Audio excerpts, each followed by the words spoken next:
Look, to be completely honest, I will only be watching the Commonwealth Games if Netflix and the internet ceases to exist. Heaven forbid. But I, like many of you, will read about all the crazy shit that happens in the athletes' village. Cleaner discovers cache of syringes at Commonwealth Games village. Flu strikes the village on the eve of opening ceremony. Sexual assault claim rocks Games village. However, there's one story that you might not read about. Always will be Aboriginal land! They don't actually know what's actually happening in this world. They can't know how we live. They don't see it on a daily basis. They're not confronted with it. That was Ruby Wharton, and she won't be watching the games. She'll be protesting at them, just like her grandmother did at the 1982 Commonwealth Games in Brisbane.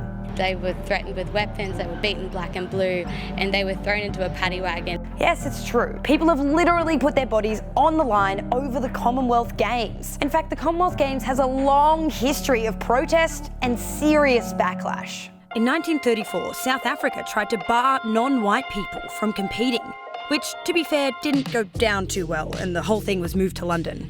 In 1938, Sydney actually hosted the third ever Games, at the time called the British Empire Games. In 1982, thousands of protesters descended on the Brisbane Games for a series of peaceful protests about racism and the oppression of Aboriginal people. In response, the Queensland Premier declared a state of emergency, ruling all protests illegal and arresting more than 300 people. Fast forward to 1994, and Cathy Freeman was nearly sent home from Canada for carrying a flag. And at the 2006 Games, protesters camped out in the Melbourne CBD were told by then Prime Minister Howard they were setting back reconciliation. Now this year, organisers say protest away. They can do that if they want.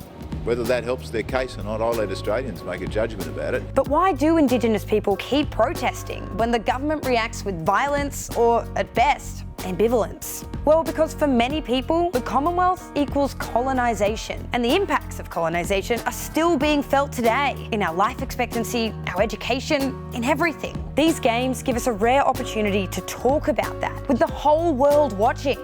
Kind of. After all, according to the Games organisers, this year's event is being held on the Gold Coast because The beach is the last, perhaps the only truly democratic space we have where everyone exists together. Interdependent, connected, yet highly individual. surely this democratic space is the perfect place for democratic protest.